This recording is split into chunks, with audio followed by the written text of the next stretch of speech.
Hey, bem-vindos a mais um episódio de Shutdown, o vosso podcast sobre tecnologia e negócios em português. Esta semana, apesar de sair um bocadinho depois da data, temos aí os temas mais fresquinhos, principalmente dois deles, que foi o TikTok, parece que finalmente vai ser vendido, com algumas nuances, mas eu depois explico durante o episódio, e o Elon Musk, para além de ter criado um partido político, acho que ainda não é oficial, mas que avançou com isso e criou o que se chama agora o America Party, portanto pode ser que haja um terceiro partido político nos Estados Unidos, que eu acho que é mais direcionado à Casa dos Representantes e ao Senado do que propriamente à presidência, até porque à presidência, até porque eles têm uma lógica de winner takes it all, portanto, quem tiver mais de 50% ganha, ou seja, não há grande vantagem em haver mais do que dois partidos, porque tem de haver sempre 50% e, portanto, por isso é que só há basicamente dois partidos nos Estados Unidos. Mas acho que a ideia dele é controlar ali 4 ou 5 lugares do Senado e da Casa para conseguir bloquear algumas bills, como esta do Big Beautiful Bill, que ele acha que são incorretas e que vão contra o aumento ou que vão a favor do aumento da dívida americana, e que ele acha que vai ser a razão pelo qual os Estados Unidos vão perder o seu poder no mundo. Acho que é um bocado esta a teoria que está por trás de criar um partido novo. Mas pronto, esse tema, e depois o lançamento do Grok 4, que é o seu modelo novo de AI, e algumas histórias por trás disso, e vamos para o episódio.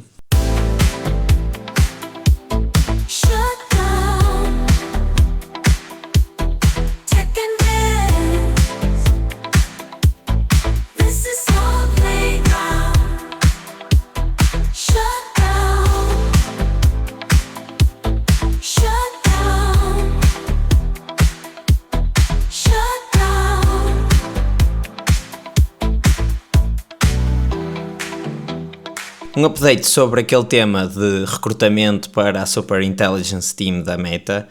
é que nem a Apple, que, como nós sabemos, está assim um bocadinho atrás em termos de AI, nem a Apple se viu livre dos ataques de Mark Zuckerberg aos seus empregados e foi buscar, portanto a Meta foi buscar para a sua Super Intelligence Team um AI lead da Apple, que de certeza que vai receber mais dinheiro. Basicamente era a pessoa que estava mais ou menos encarregue da arquitetura que eles têm de correr os modelos, a LLM que eles têm, que é uma LLM apesar de tudo fraquinha, mas que a integração que eles têm nos devices é muito boa, e portanto aquele package, no fundo as ferramentas de desenvolvimento que eles conseguiram criar para dar aos desenvolvedores de aplicações acesso à sua LLM interna de forma gratuita e que corre, lá está, on-device, portanto bastante segura, bastante rápida, sem custos adicionais, que nós estamos a chamar uma API. A pessoa que estava encarregue de uma parte, ou se calhar do projeto todo, foi recrutada para a Meta por valores astronómicos também, provavelmente porque eles também querem ter algum tipo de integração com as suas aplicações, ou esta pessoa trabalhou na Apple e portanto sabe qual é que é a melhor maneira de integrar estas novas LLMs dentro dos devices e pôr os devices a correr estas aplicações. Ou seja, vocês de certeza que já viram a Meta AI dentro do WhatsApp, aquilo corre online, portanto, eu se fizer um pedido, ele envia o pedido para um servidor qualquer, envia a minha prompt para um servidor qualquer e depois retorna uma resposta. O Mark Zuckerberg se calhar vai querer uma versão local do Meta AI e, portanto, vai ter de correr dentro do telemóvel, dentro dos processadores do telemóvel, para responder a algumas questões mais rápidas ou questões que não exijam conhecimento atualizado, por exemplo. Pronto, há uma série de coisas que dá para fazer quando temos os modelos a correr localmente. No sentido contrário, foram pessoas para a scaling team da OpenAI. A OpenAI está agora a fazer um esforço para crescer, no fundo, e criou esta scaling team, cuja responsabilidade é escalar as operações da OpenAI no sentido de criar mais infraestrutura, ou seja, quem está à frente disto é o Greg Brockman, que é um dos co-founders da OpenAI, e o objetivo dele, e as pessoas que eles foram contratar, ou que foram tentar contratar à Tesla, à XAI, à Meta, são pessoas que estão dentro ou que fazem parte da equipa que montou, por exemplo, o Colossus da XAI, ou seja, que montou o data center que corre os modelos da XAI, os modelos do Grok e assim. E portanto, a OpenAI se calhar quer começar a ter mais algum controle sobre o hardware que as pessoas usam, até porque o maior custo que eles devem ter deve ser estarem a usar hardware de outras empresas e salários, não é? E portanto eles querem escalar e querem tornar provavelmente as suas APIs mais rápidas, porque as APIs da OpenAI, apesar de serem boas e serem resilientes, não são as mais rápidas do mercado. Há APIs bem mais rápidas e que correm as prompts de uma forma bastante mais rápida e se calhar eles querem acesso a essa tecnologia e portanto contrataram estas pessoas para a sua scaling team. Isto mostra o quê? Mostra que eles provavelmente estão confiantes com a sua equipa de research, ou seja, com a equipa que está a criar os modelos novos. Provavelmente também estarão mais ou menos contentes com a sua equipa de produto, mas se calhar aqui nesta scaling eles precisam de conhecimento específico e é por isso que vão buscar estes high profiles. Ou seja, eles obviamente estão a contratar para as outras equipas ou hão de contratar para as outras equipas. No entanto, quando alguém vai buscar um top tier employee é porque não tem esse conhecimento da empresa ou acredita que a malta mais senior da empresa não consegue passar esse conhecimento aos mais juniors e portanto tem de ir buscar alguém que vá liderar uma equipa ou que vá liderar uma operação e normalmente essas pessoas também são mais caras e têm de ter provas dadas de que o que estão a fazer funciona. Pronto, isto foi assim um update aqui nestas AI Wars. Vamos ao próximo tema, que deve ser o maiorzinho deste episódio. Parece que a saga de venda do TikTok também está a chegar ao fim.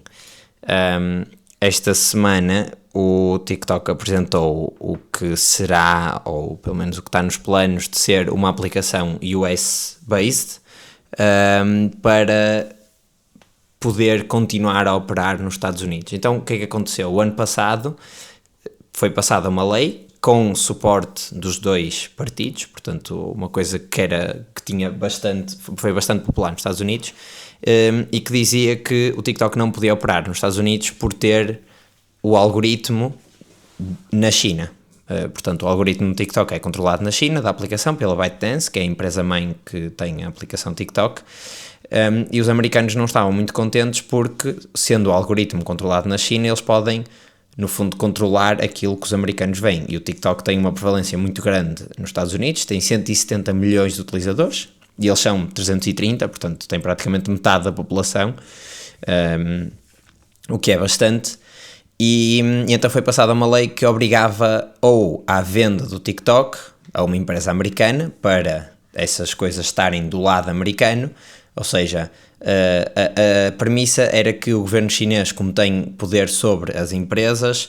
pode obrigar o TikTok, ou neste caso a ByteDance, a mudar o algoritmo de alguma forma ou a influenciar de certa forma a população americana e portanto eles não queriam isso e por isso é que passaram esta lei. O que aconteceu foi que em janeiro deste ano não se chegou a uma venda, portanto uma rede social da dimensão do TikTok não é fácil de vender, há poucas empresas e pessoas que conseguem ou que conseguiriam comprar o TikTok como um todo. Vender a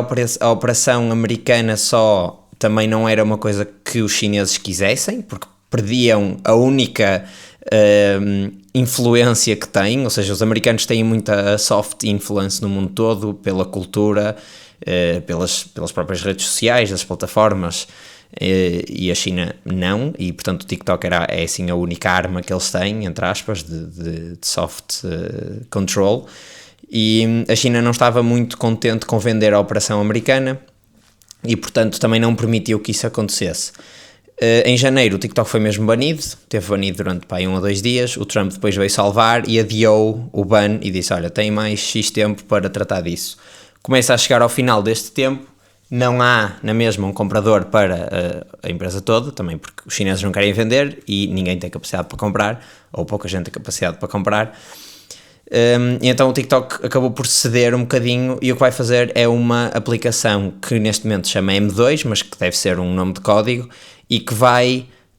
que é no fundo um TikTok US e que vai ter o algoritmo do lado americano, vai ser uma empresa americana, do qual a ByteDance vai ser sócia minoritária e que, portanto, vai poder vender, vai fazer uma spin-off da operação americana, vai poder vender isso a uma série de investidores, entre os quais tem a BlackRock, por exemplo, uma série de fundos, etc., e que vão controlar este TikTok US. Assim, os dados e o algoritmo fica numa empresa americana que, portanto, teoricamente não estará sob o controle do governo chinês. O que acontece é, primeiro, eles estão a preparar este protótipo e isto faz com que haja algum tipo de desafio técnico, que já lá vamos falar, mas ainda não é certo que os chineses queiram vender, ou seja, eu acho que eles vão criar este protótipo para os utilizadores americanos, mas que ainda não resolve, ou que pode não resolver totalmente. A minha ideia é que se eles estão a investir tempo nisto, parece-me que deve estar perto de uma venda, ou seja, já deve estar apalavrado e, portanto, falta só, se calhar, ultimar alguns detalhes e também é do interesse americano e, portanto, os americanos vão fazer algum push por isto e, se calhar, incluir isto na negociação das tarifas e dos metais raros e etc, etc, etc, porque acaba também por ser uma arma, porque eles sabem que perderem o público americano era uma grande perda para a plataforma, em termos de conteúdo, em termos de personalidades, e portanto acho que também não querem isso os chineses, digo. Em termos técnicos, primeiro, acho que é super interessante que o que eles estão a tentar defender no fundo é o algoritmo, ou seja, os dados dos americanos já estão nos Estados Unidos, há uns anos eles garantiram que os dados não saíam dos Estados Unidos, mas o que eles querem mesmo é acesso ao algoritmo, e acesso, digo, controlo, e os chineses não querem dar o algoritmo, e portanto, na verdade, o secret sauce do TikTok não é o UI, não é propriamente o conteúdo que está lá, é sim umas linhas de código que estão lá enterradas e que, se eu tivesse a apostar, não é um modelo de AI super avançado, é tipo um modelo de machine learning que foi treinado com os parâmetros,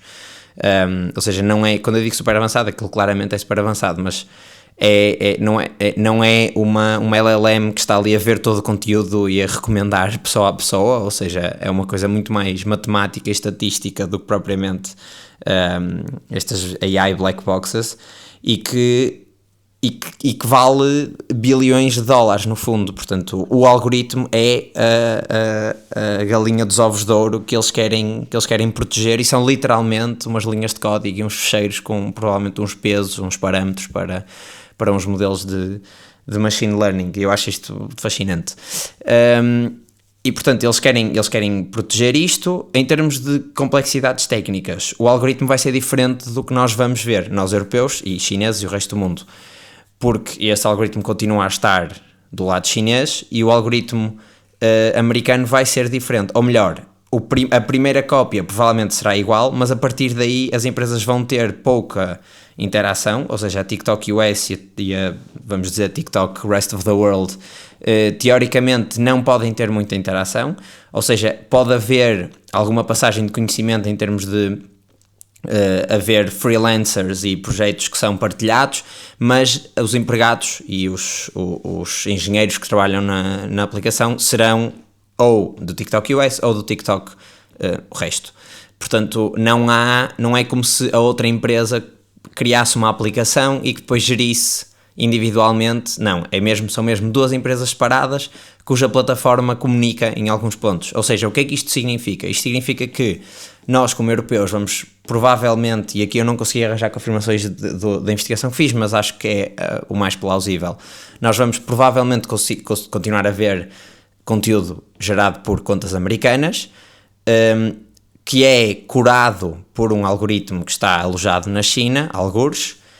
enquanto que os americanos vão fazer uma coisa diferente, que é, eles vão continuar a ver conteúdo gerado por europeus, por chineses, por americanos, por qualquer pessoa, mas o algoritmo que cura esse conteúdo e, portanto, que escolhe o que é que os americanos vão ver, vai ser um algoritmo diferente do nosso e que vai estar alojado numa TikTok US sociedade anónima ou whatever, uma empresa americana que não tem partilha de informação com a ByteDance. Assim, eu acho que depois na prática isto levanta alguns desafios em termos de como é que eles garantem que, ou seja, se o algoritmo é o secret sauce, como é que eles garantem que o TikTok continua a ser tão relevante e continua a ter o reach que tem. Eu acho que isto depois acaba por ser uma roda que já está a rodar e é muito difícil parar, ou seja, as pessoas já estão a colocar mais conteúdo e mais conteúdo e mais conteúdo e temos cada vez mais pessoas a ver esse conteúdo e, portanto, com muitos dados, muita informação, é possível criar modelos melhores, mas o que é certo é que o próprio Instagram e o próprio YouTube também têm os seus formatos ou as suas plataformas de short content e que não são tão bem sucedidas como o TikTok e, portanto, existe aqui de facto alguma coisa que é diferente entre eles. E o facto de eles se separarem agora pode fazer com que a longo prazo, ou seja, não no imediato, mas a longo prazo, o TikTok possa tornar-se irrelevante se de repente o conteúdo do Instagram for melhor e o algoritmo do Instagram passar a ser melhor. Vai ser interessante ver, vai ser, acho que em termos técnicos pode ser um desafio interessante de pensar como é que se vai fazer e certamente vai haver mais informação sobre isto, portanto assim que houver também vão sabê-la aqui antes de toda a gente. Mas pronto, parece que vai chegar ao fim esta saga e vamos para os próximos temas. O Elon Musk ontem apresentou o Grok 4, portanto o último modelo, o mais avançado modelo dos seus modelos do XAI. Eles estavam no 3.5 e agora apresentaram o 4, rebentou com os benchmarks, como sempre, todos os modelos que são lançados de novo e que prometem normalmente rebentam com os benchmarks, o que também já foi uma questão que eu falei aqui no podcast, levanta algumas questões no que toca a estes modelos estão mesmo a caminhar para uma inteligência absoluta ou estão só a ser treinados contra os benchmarks e, portanto, na verdade eles não estão a caminhar para uma inteligência humana absoluta, estão sim a caminhar para ser os melhores modelos a ter scores de benchmarks. Claro que os benchmarks aproximam o que são tarefas e desafios humanos e de superinteligência e, portanto, ao caminhar para bater os benchmarks, estamos também a caminhar para chegar a esse futuro, digamos assim. Sendo que se repararam e se acompanham isto, e se não acompanham também acho que não é super relevante, mas eu acho que é interessante, é que muitos dos benchmarks no início eram problemas relativamente simples, digamos assim, ou eram um tipo de benchmarks, e agora estes modelos novos que já arrebentaram com esses benchmarks todos já estão a ser comparados num segundo tier de benchmarks em que quase todos eles estão, ou quando é sobre conhecimento, é conhecimento de nível PhD, ou são tarefas que eles consideram próxima de inteligência humana. A inteligência humana não é conhecimento, ou seja, não é saber muita coisa, é saber decidir e tomar decisões sobre situações que são sempre novas, reconhecimento de padrões no sentido visual, por exemplo, ou adivinhar qual é que é a próxima palavra de uma sequência sem essa sequência fazer parte do treino. Ou seja, há uma série de benchmarks novos que tentam aproximar o que é uma inteligência humana que está muito mais preparada para lidar com situações novas do que propriamente para ter conhecimento, não é? Porque conhecimento é visto como inteligência, mas não é inteligência por si só, digamos assim. E portanto há aqui estes dois caminhos de benchmark que estão a acontecer agora, que é o tal conhecimento de nível PhD para cima, problemas ultra complexos, e depois pelo outro lado uma inteligência mais natural, mais humana, digamos assim. Outra coisa que também achei interessante foi na apresentação, o Elon Musk tem lá uma parte em que ele diz que o Grok já conhece todos os problemas da física, consegue resolver todos os problemas conhecidos da física, mas que ainda não criou novas soluções, ou seja, ainda não descobriu coisas novas, mas ele diz que este ano, ou no máximo para o ano, isso vai acontecer. Ele disse, mark my words, let that sink in. E o que no fundo o que ele está a querer dizer é, estamos a chegar àquele limiar de humanidade, sociedade, em que vamos ter máquinas a criar novo conhecimento, ou seja, até agora o que é que estas máquinas fazem? Absorvem todo o conhecimento que existe no mundo, pelo menos todo o conhecimento que está escrito, ou em formato de imagem, digamos assim, e pega nesse conhecimento e consegue extrapolar ou consegue resolver os problemas que já são conhecidos, sabe tudo isso. No entanto, quando são problemas novos e criar novo conhecimento, estas máquinas ainda não são capazes, ou pelo menos sozinhas se calhar ainda não são capazes, que talvez guiadas por algum tipo de ultra cientista, se calhar conseguem, ali a bater umas bolas, conseguem chegar a novas conclusões, ou pelo menos a novas hipóteses para depois serem testadas. E o que o Elon Musk diz é que este modelo sozinho vai conseguir chegar, claro está, em física, ele disse física porque muitos destes problemas são teóricos, são problemas altamente matemáticos, vai conseguir criar novo conhecimento e, portanto, é uma fronteira que ainda não chegamos e é mesmo aqui, é clara, ou seja, é binário, é de 0 para 1, em que estes modelos vão começar a ser capazes de criar novo conhecimento, criar novas teorias, testá-las, criar...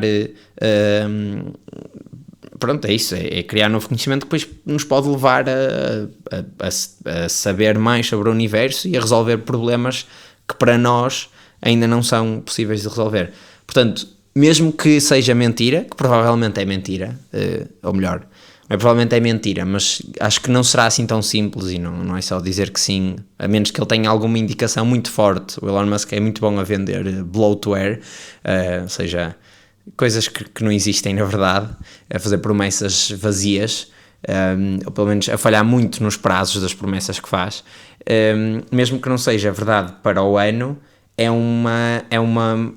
parece-me a mim se calhar mais interessante e mais relevante do que propriamente chegar a que será uma AGI, ou seja, este nível de conhecimento de ser capaz de criar novos conhecimentos e novas aplicações para a ciência e avançar efetivamente a fronteira da ciência parece-me bastante mais relevante. Ainda sobre a XAI e o Grok, a CEO do X despediu-se agora muito recentemente e despediu-se por uma razão, ou pelo menos pensa-se que será por causa disso, que se chama Linda Yaccarino, que foi CEO nos últimos 2 anos, portanto da plataforma X, que era o Twitter antigo, e despediu-se por uma razão que se pensa que é o Grok nestes últimos dias, ou seja, 1 ou 2 dias antes do Grok 4 ser apresentado. O Grok pode ser invocado no Twitter, ou seja, as pessoas conseguem, por exemplo, eu faço um tweet sobre um tema qualquer e as pessoas vão lá responder e fazem @Grok e perguntam qualquer coisa, e o Grok lê o tweet, lê a prompt da pessoa, que é também ele próprio um tweet, e responde. E o que aconteceu foi que nestes últimos dias as pessoas, o Grok começou a responder com respostas antissemitas, começou a dizer que era o Mecha Hitler, pronto, entrou ali por um devaneio racista, xenófobo, que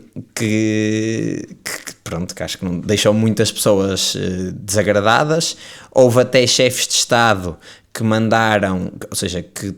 foram insultados neste processo e que tomaram as suas medidas, nomeadamente o Erdogan, portanto o presidente da Turquia, proibiu a utilização desse modelo de AI na Turquia, ou seja, o Grok foi proibido na Turquia até se investigar, até se perceber porque é que ele tinha sido insultado. E na Polónia o presidente, acho que foi o Donald Tusk, também percebeu que o modelo estava a insultá-lo e o que ele fez foi fazer ou seja, não proibiu, obviamente, um funcionamento, mas o que ele fez foi fazer uma queixa à Comissão Europeia para investigarem esta situação, porque ele diz que, ok, nós podemos ter a liberdade de expressão, mas a liberdade de expressão é para os humanos, não é para as máquinas. Ou seja, nós não podemos censurar humanos, mas devemos censurar as máquinas. E eu acho que isto foi... eu estava a ler a notícia e quando li que o Erdogan proibiu o X por causa de estar a insultá-lo, eu pensei, ok, isto é uma medida se calhar um bocadinho extrema, mas pronto, não seria surpreendente sendo a pessoa que é. Depois, quando li o da Polónia, achei também um bocado parvo ele estar a fazer queixa à Comissão Europeia a propósito deste assunto. No entanto, quando depois ele diz, assim, nós devemos ter liberdade de expressão, ou seja, qualquer pessoa me pode insultar, mas tem de ser uma pessoa, não pode ser um AI. Portanto, nós sobre o AI não temos de ter pudor de o censurar, desde que seja num sentido bom. Eu acho que isto levanta aqui uma questão que eu nunca tinha pensado, que é: será que estes algoritmos deveriam ter liberdade de expressão? Ou seja, deveriam poder alimentar teorias da conspiração, se bem entendessem, ou,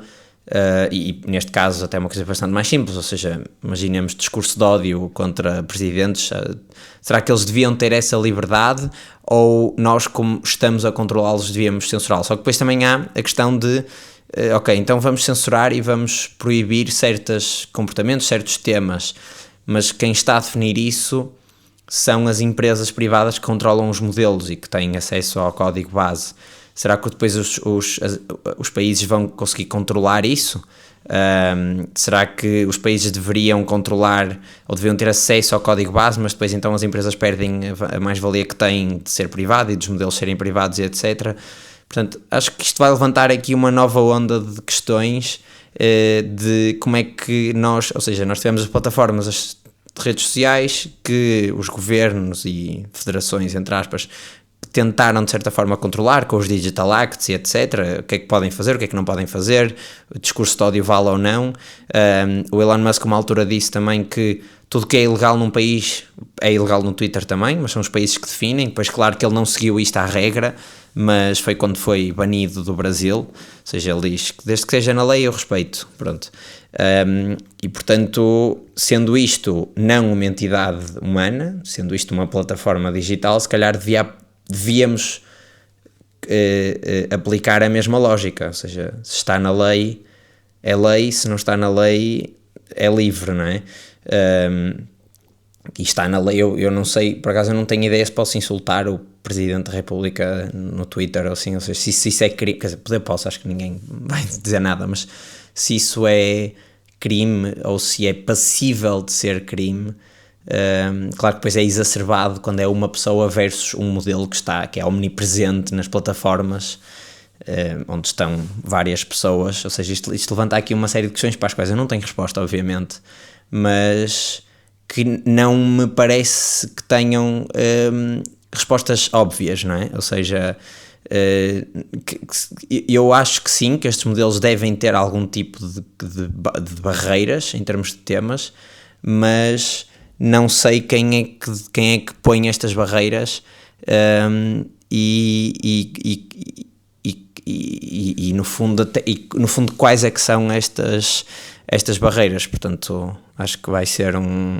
que é um ótimo tema para uma discussão, e se vocês tiverem opiniões deixem aí nos comentários, que eu também gostava de ler, porque certamente vão ter mais tempo a pensar sobre isto veio-me assim um bocadinho do nada. Uma última notícia assim super rápida: um antigo CEO do Twitter, que era o Jack Dorsey, ele agora pronto está desempregado entre aspas, não é? Criou uma nova aplicação que se chama BitChat, e que basicamente o que faz é uma aplicação de chat, como diz no nome, mas que não depende de WhatsApp, não depende do Wi-Fi, ou seja, não está ligado à internet e as mensagens vão para uma base de dados e depois são distribuídas para a pessoa a quem eu enviei a mensagem, mas sim via Bluetooth. E via Bluetooth como? Criando uma rede de comunicação com os dispositivos todos que estão disponíveis, ou seja, pensem um bocadinho como é que funcionam os AirTags. Os AirTags funcionam criando os iPhones e os AirPods e etc.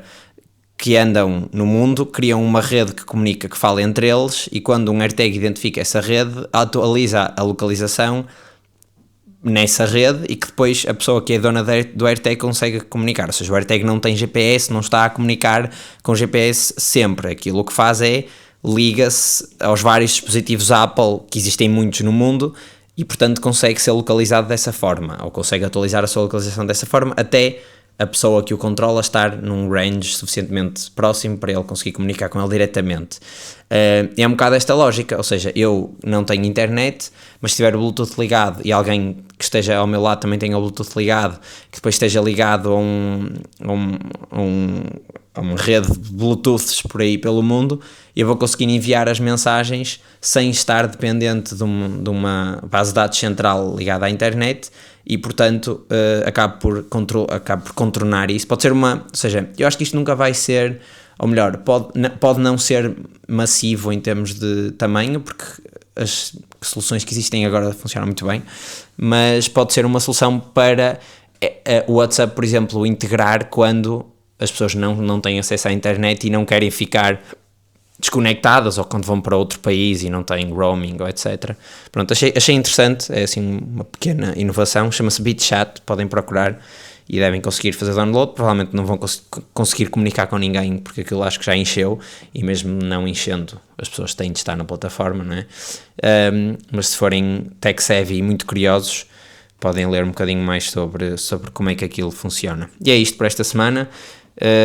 Sei um bocadinho depois da data, porque só consegui gravar agora, mas também não falhei. Portanto, aqui vai e conto com vocês para continuarem a ouvir e deixem aí opiniões sobre se devemos censurar ou não os modelos de AI e quem é que o deve fazer e quais é que são as implicações que isso tem depois para o futuro. Até à próxima.